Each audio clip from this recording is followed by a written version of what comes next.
Hello, everyone. Thank you for joining this month's webinar. Our topic is lifestyle changes for successful weight loss. And my name is Dawn Cook, and I'm a health coach with Strategic Health Services. We have a lot to cover, so let's go ahead and jump on into it.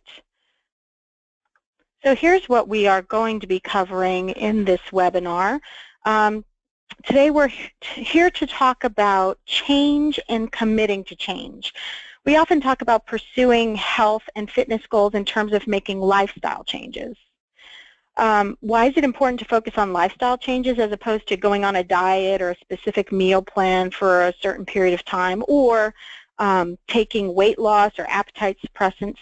Well, because diets don't work. You know, people tend to go on and off them, and then, you know, it's the people that maintain successful weight loss when they adapt their behaviors. They make changes that they can live with for the rest of their lives. Pills, medications, those types of things are easy, quick fix strategies that don't teach you how to make healthy decisions, such as how to eat better, how to be active, how to avoid certain foods.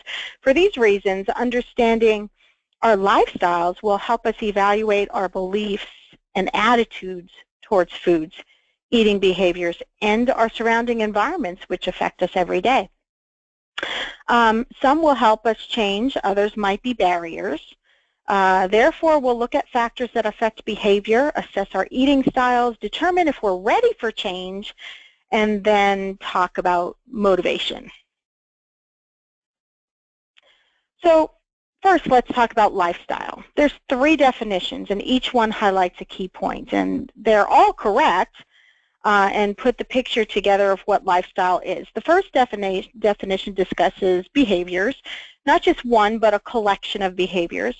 And the word adopt indicates that over time they become habits. Our circumstances, such as taking care of an aging parent, or living alone or with a family, or having kids, or our past experiences, such as what we ate as kids, ourselves, all impact our lives today. The second definition highlights values and attitudes. Values are principles and beliefs that one deems to be correct and desirable in life, especially regarding personal conduct. For example, caring for elderly parents or child, volunteer work, family roles, financial roles. Attitudes are feelings and positions with regard to a person or thing. For example, negative attitudes towards a health issue or weight, negative attitude towards healthcare professionals, or positive attitudes towards exercise. The third definition shows us that our lifestyle is expressed in activities, interests, and opinions. All of these shape the way that we act. Exercise or no, eat fruit or no. Our interests, such as reading about nutrition or reading about sports, money, Hollywood stars, whatever. And also our opinions on smoking, drinking, weight loss, carbs, fat, protein, sugar, all of those things. So there's a variety of factors that influence our lives and our behaviors, both directly and indirectly. They can determine our success in making change long term. We can't ignore them. Instead, we have to understand and appreciate these factors. So first, we want to anticipate our barriers. To anticipate barriers to change, you can make plans to overcome them. Secondly, to know your strengths, you can emphasize them in your plan. What will improve your chances of success? Most people make the mistake of focusing on weaknesses and how to overcome them rather than playing to your strengths. For example, say you don't have an interest in trying new foods, right? Just because someone said they're healthy doesn't mean that you need to add them to your diet. Maybe you should focus on making meals that you're comfortable with, that are healthier. If you don't like broccoli, don't force yourself to eat it. Focus on other vegetables maybe that you like. So now let's discuss these factors in detail, and keep in mind these 2 points when you're reflecting on your own life and your own behaviors. So predisposing factors give the rationale for motivation for our behaviors and our lifestyle. Beliefs and attitudes, basically, do you believe that eating more fruits and vegetables is actually important for your health? What's your stance on healthy weight and body image? Does eating a healthy diet rank in your list of priorities? Growing up, did you have to clean your plate at meals even if you were full? What is your stand about throwing food away? You know, there are starving children in Africa. Everyone has heard something like that as a child. Do you feel bad about leaving food that you paid for on your plate when you eat out? Maybe you want to get the most food for your money. Think about how you act at a buffet, right? Do you think it's rude of people to offer you food, or rude if people offer you food and you refuse? So anyway, these are just all examples of some beliefs and attitudes that you may want to think about that you have and maybe didn't even realize.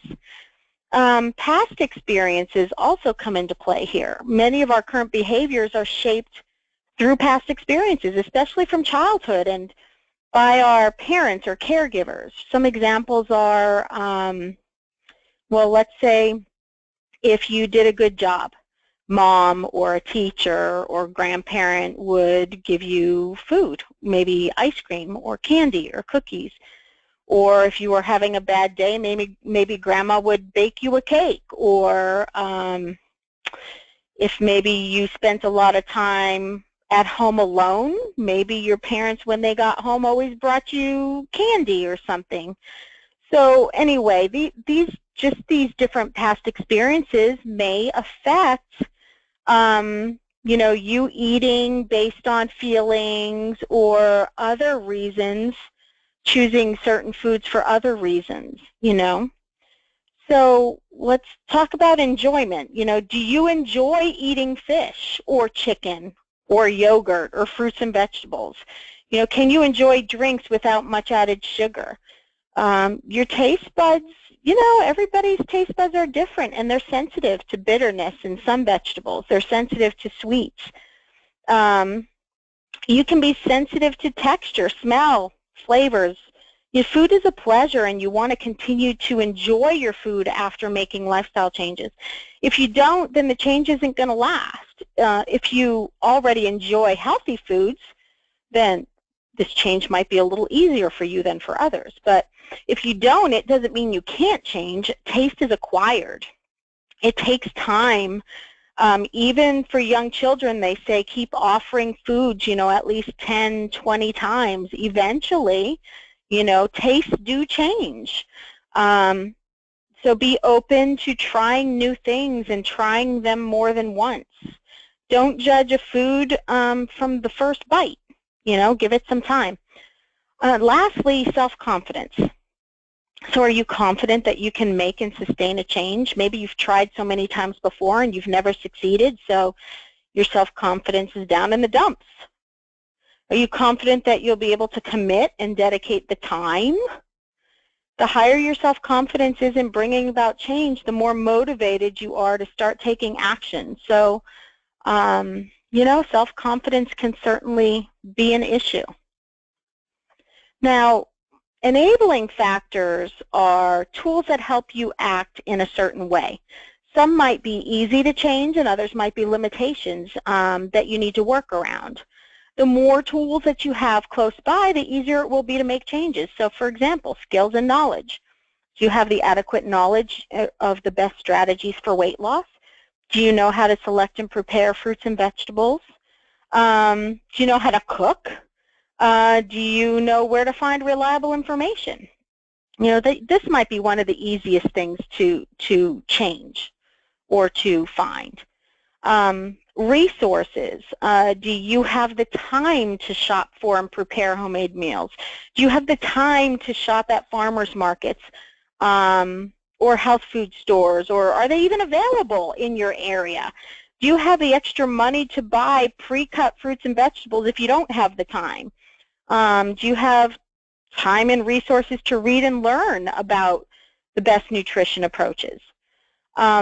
Access, are there grocery stores that sell quality fruits and vegetables near you, or do you have to drive forever to get there and get good quality? Are there farmers markets close to you? Does the grocery store that you shop at have healthier food options? You might have the time and the money to buy healthy foods, but maybe they're not available where you are. Lastly, environment. Think about where you spend most of your time at work. Does your cafeteria, do you even have a cafeteria? If you do, is there a salad bar? Are there healthy options in the salad bar? Do you have a refrigerator at work that you can store food, or a microwave that you can heat up healthy leftovers? Maybe your family owns a restaurant, or there's a restaurant that you frequent. Are there vegetable options for sides instead of all of the starchy foods? Do you have maybe a coworker or a family member or a friend who's interested in making similar changes, because having a buddy system helps? And this all comes into play with your environment. Okay, so now some reinforcing factors. They are the rewards that you receive for making change. Reinforcing factors can really help us stay on track with our lifestyle changes. So for example, your family. Family members are eating and enjoying the healthy foods that you're making, or are they not? Family can really sabotage your efforts. How many of you have a family member who shows their love through feeding you? Maybe they come home from being away and they bring you candy or cakes or cookies, or maybe your favorite fried chicken dinner, which you've been avoiding, or whatever. Is there someone in your life who gets offended if you don't take a second or third helping if they're cooking for you and there's plenty of leftovers? Think about your peers, your coworkers. Do they provide positive comments about maybe your fruits and vegetable snacks? Or do they acknowledge if they see you making healthy choices, or maybe you're losing weight? Or if you order a salad, do they make fun of you and talk about eating rabbit food or whatever? Or are there people that constantly bring donuts or baked goods into the office? This can all sabotage you, or the positives can reinforce you and your goals. Think about your health. Maybe you feel more energized, less lethargic if you're eating healthier. Maybe you need less caffeine to stay awake, or your clothes are fitting better. Maybe you don't feel as much pressure in your knees or joints. Your blood glucose is dropping. Your blood pressure is dropping. If you're seeing these positive changes in your health, that can certainly reinforce your efforts. And then lastly, social norms. What are the social norms in your environment? Do they reinforce your changes or not? For example, the social norms for someone who works in sports or healthcare will help reinforce fruit and vegetable intake, whereas maybe the social norms for someone who works in other environments might not revolve around health and nutrition. Okay, so let's look at eating style. Understanding your eating style will help you assess your habits and your triggers for action. So many times we do things just out of habit, or because the environmental cues cause us to. But it's important to question them and filter out the ones that are problematic. Your eating style can prevent you from maintaining your weight or can cause weight gain. So let's look at a few of these. First, number and size of meals. Do you eat 3 large meals a day? If yes, do you overeat because maybe you're too hungry because you didn't have a snack in between? Or do you eat 3 snacks a day? If yes, are you choosing healthy snacks? Do you need 3 snacks? Maybe you only need 2 snacks. Do you graze all day long? Maybe you're hungry at night and you have a midnight snack. Do you wake up in the middle of the night hungry? I mean, think of all of these things. And hunger is not always physical or psychological. Sometimes eating cues or triggers are in our environment, and they appeal to our senses, like our sense of smell. For example, if you're walking in the mall and you walk past a pastry shop, does the smell of delicious bread or pastries, or for me it's Aunt Annie's pretzels, does it make your mouth water? And do you end up going and buying them then? Maybe it's another external cue like the clock. Do you always eat lunch at noon just because it's noon, even if you're not hungry?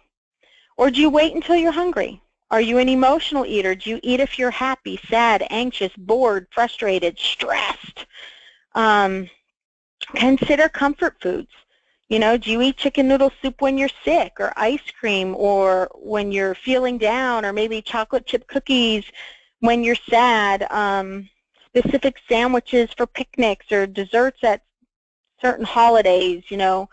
While these may not be bad, it's important to assess how much influence these comfort foods have on your behavior. Do you have certain food associations? Do you have to have ice cream with your fruit, or muffins or pastries with your coffee, or popcorn at, you know, watching a movie, or chocolate after dinner? Or, you know, are there certain things that you just associate with certain foods? What's your dieting history? How many times have you gotten on and off diets? How do you feel about diets? Do you always follow a strict meal plan, and then when you get tired of it, you go back to your old ways? I mean, so just think about your dieting history and really think, you know, how's that working for you? And then food preferences, you know, are there right or wrong food preferences? You need to know who you are when it comes to food. Do you like light foods? Do you prefer something fried or cheesy? Are you gourmet and adventurous, or are you a traditional eater? Do you prefer certain cuisines or cooking methods? Maybe just certain fruits and vegetables? Figure out your, find out your eating habits and identify your personal comfort level with food so that you can develop a strategy for changing that you can live with. And remember that assessing your style will help you play to your strengths, increase your chances of maintaining your change. So don't focus on weaknesses, focus on strengths. So let's talk about a food diary. Tracking your food intake is one of the most important things, really makes you more aware. I hope you're thinking about your lifestyle and habits as we went through these predisposing and enabling and reinforcing factors, and we looked at the different eating styles and hunger cues. Now you have an idea of your eating style, but you might not know all the details yet, and that's where this tracking is going to help. Food diaries are important for success in weight loss and also in maintenance of weight loss. They are the first place to begin change. By stepping back and becoming an observer of your own behavior, you find out gaps in your diet maybe you never knew were there. For 1 week, you know, commit to at least a week of keeping a food diary, you know, either pen and paper, you know. There's a number of free phone apps nowadays, MyFitnessPal, Lose It, and you can actually sync some of them with My Pathway to Health. Use an Excel spreadsheet if you're into Excel, whatever floats your boat. Track for 1 week without changing anything. Don't judge yourself, just be honest. Track what you eat, how much, where you were, who you were with, what your hunger level is, and how you were feeling. And then just sit back and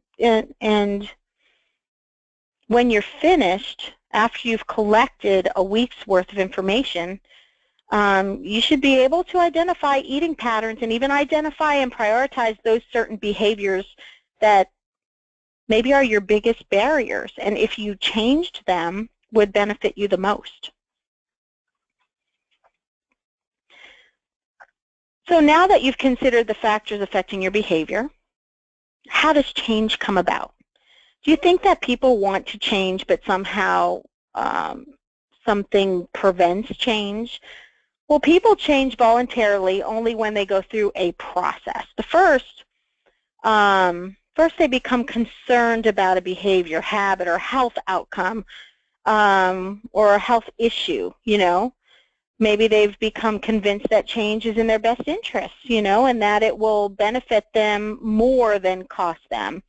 Then they can draft a plan, an action plan, and they become committed to implementing it, and then they start taking actions, necessary to make change. So it's a process. All of these things exist for change to take place.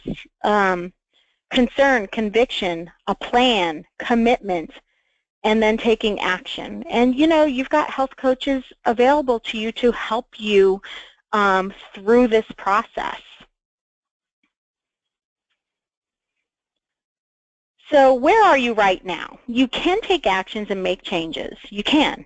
By listening to this seminar, you've already started the process. Maybe you're concerned about your health behaviors. You may or may not be convinced yet, That's okay. Now it's important to find out what motivates you. Everybody's different. Part of motivating yourself includes making a decision regarding, what are you getting out of it? What are you giving up? What are the stakes for you? Sometimes we do this internally, and it helps to make it more tangible. So maybe sit down, list the pros and cons associated with the change that you want to make. This will not only help you clarify your goals and your commitment, but it will remind you why you're making the change. You may have to list the pros and cons with each habit you're considering changing. You just kind of did your evaluation with your writing down your foods and everything, tracking your foods. Are there specific changes that you're focusing on? And so look at those and write down pros and cons. But making permanent behavior change involves an ongoing commitment. You'll be presented with situations and circumstances in which you may respond with old habits or behaviors and, a relapse even. Don't worry about it. That happens to everybody. It's part of the process, okay? Think of this as just another learning opportunity, another chance to maybe adjust your plan. But again, it happens to everyone, so don't beat yourself up over it. So what are your barriers to weight loss? Why is it difficult to maintain weight loss or to lose weight at all? There's 5 things that affect your ability to lose weight. One can be your genetic composition, maybe your attitudes, your nutritional knowledge, physical activity, and your environment. We talked about, all of those briefly, so let's go a little bit more into detail. So your genetics. Understanding your own genetic traits will help you make realistic goals. Helps you define what your limits are. If you and everyone in your family tend to store fat in your hips and legs, in other words, you're pear-shaped, or maybe you have broader shoulders, no amount of diet and exercise is going to change that. That's genetically determined your body shape. Your genes have a powerful impact, but not more powerful than your lifestyle habits, which determine 60% of your weight loss. These habits are your diet and exercise, and they are within your control. How many of us have given up or even didn't start to change because we thought we're just meant to be the way we are? Don't give up. Have an I can and I will attitude.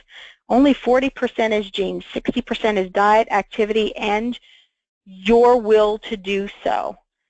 Get help. Talk to your health coach. We're here to help you. Attitudes. Often we have unrealistic expectations or attitudes that prevent us from maintaining or achieving our goals.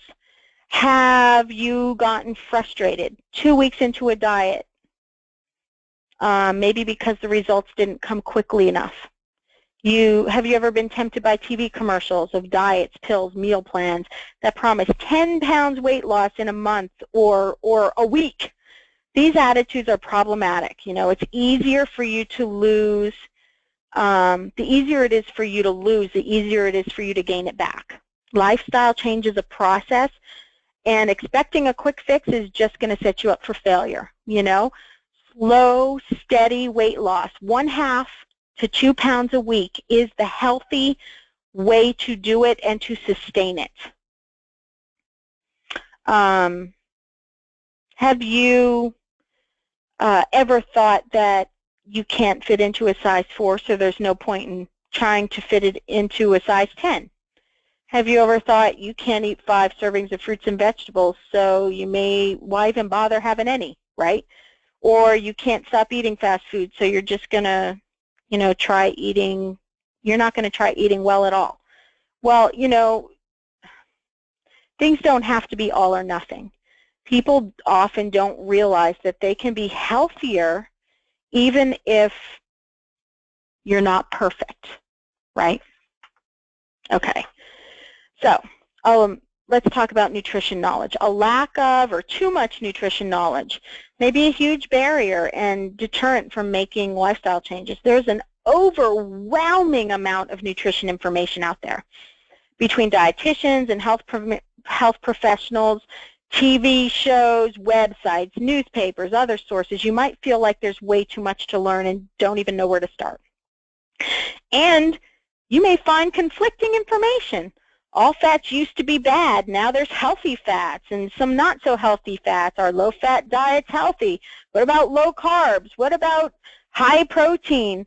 Is high fructose corn syrup bad or similar to other sweeteners?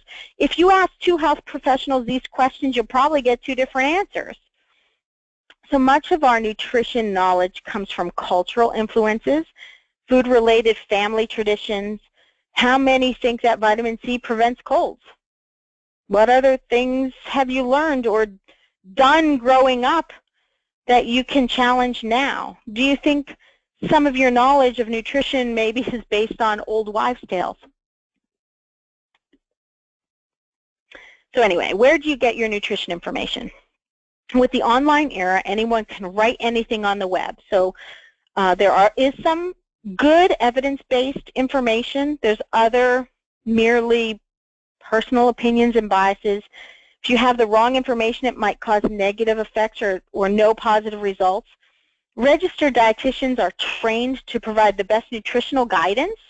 If you surf the web often, make sure your information is coming from a trusted source, such as the National Institutes of Health, American Heart Association, American Lung Institute, Academy of Nutrition and Dietetics, which used to be the American Dietetic Association, well, and other such organizations.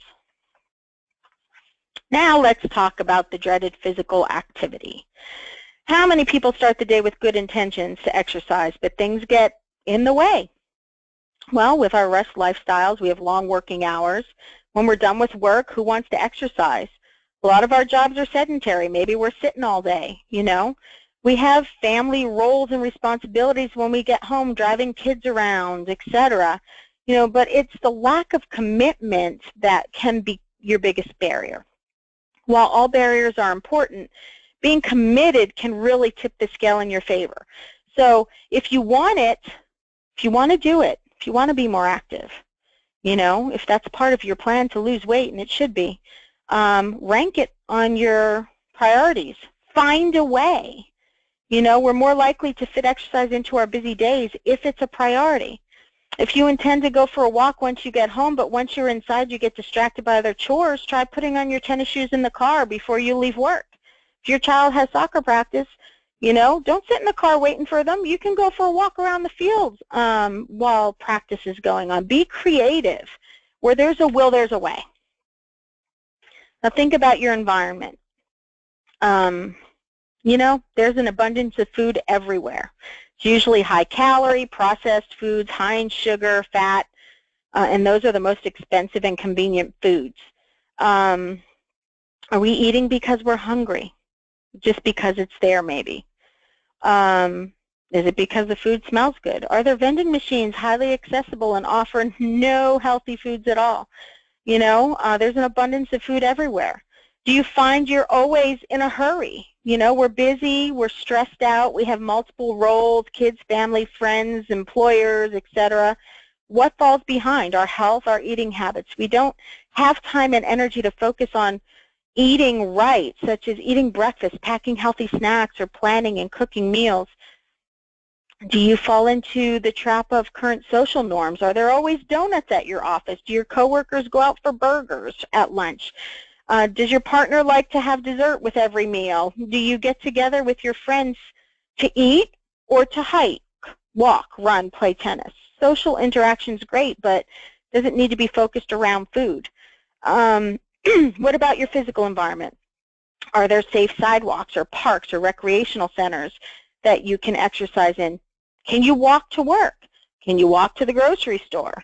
Or if you are going to eat out, can you walk to a nearby restaurant, or do you tend to drive everywhere? Some of these barriers may apply to you, others not, but these are all things to think about. So how do you overcome the barriers? First, you have to identify them. Then you need to set goals. They could be mini goals.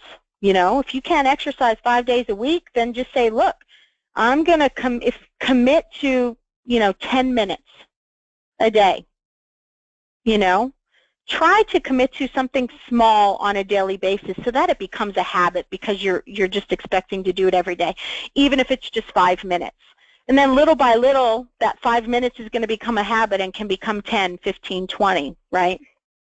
Plan for setbacks. It's going to happen. Don't beat yourself up.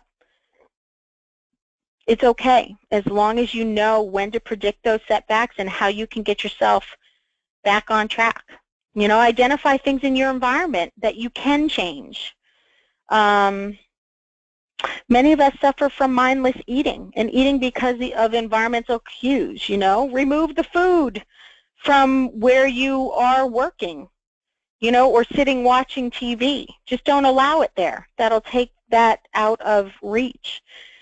Play to your strengths. Again, don't focus on something you can't change, such as your genes or your height. Focus on something you can change, such as how many fruits and vegetables you can eat. Set goals.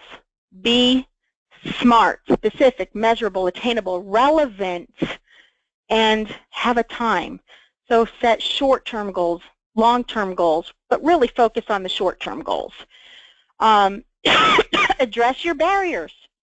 If you are having trouble hitting a goal, reevaluate that goal. Maybe you tried to bite off more than you could chew. So adjust your goals periodically. Keep in mind your long-term goal, but set your short-term goals to support that long-term goal. So your goal is to lose 50 pounds. That may or may not happen in a year or two. But your short-term goals are, here's my biggest issues with losing weight, so I'm going to focus on drinking water and cutting the pop out of my diet. And once maybe in 3 months it takes you to conquer that goal.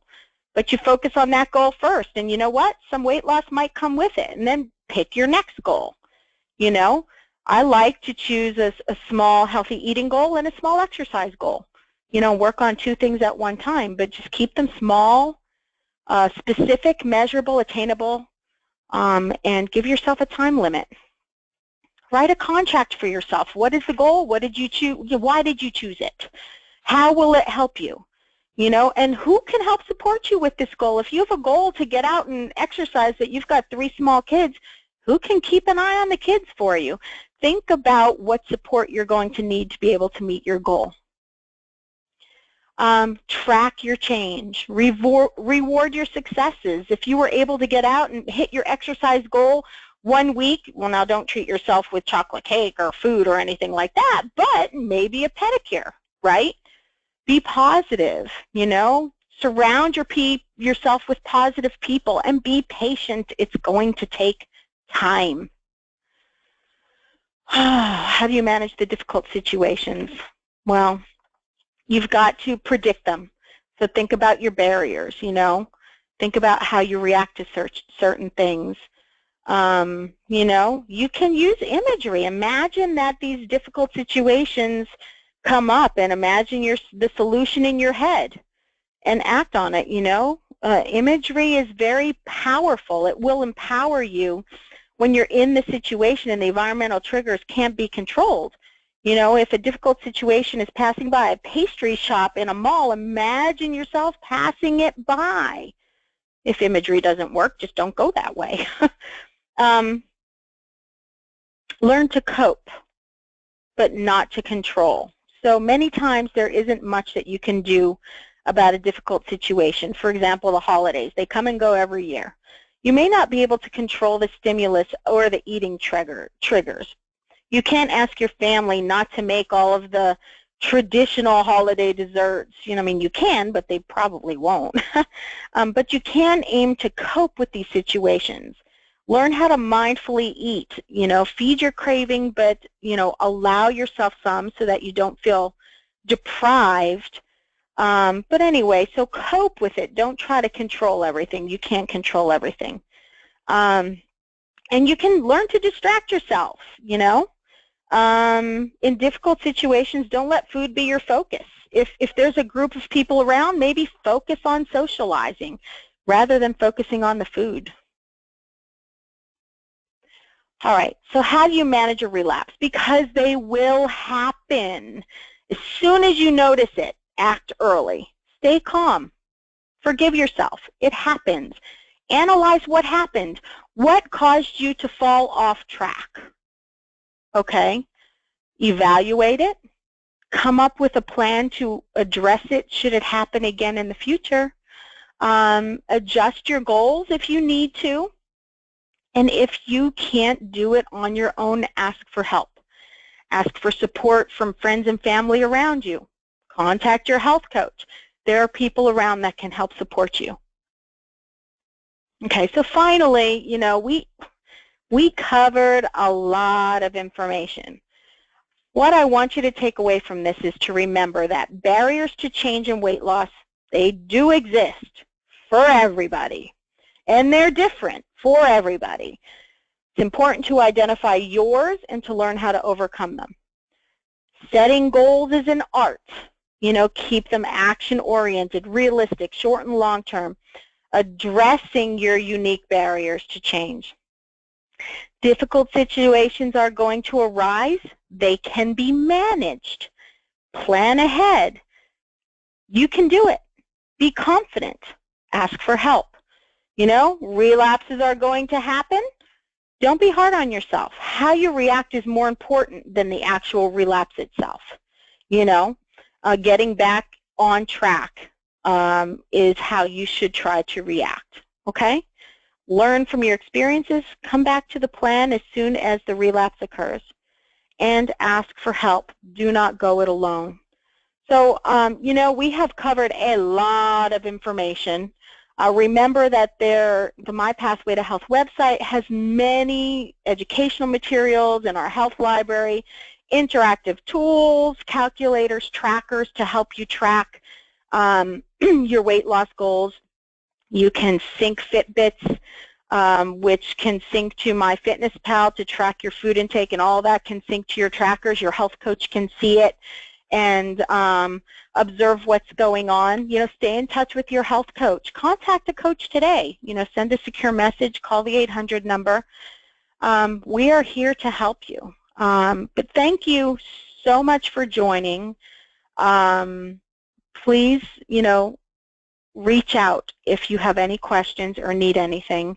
But have a great day and good luck with your health goals. You can do it.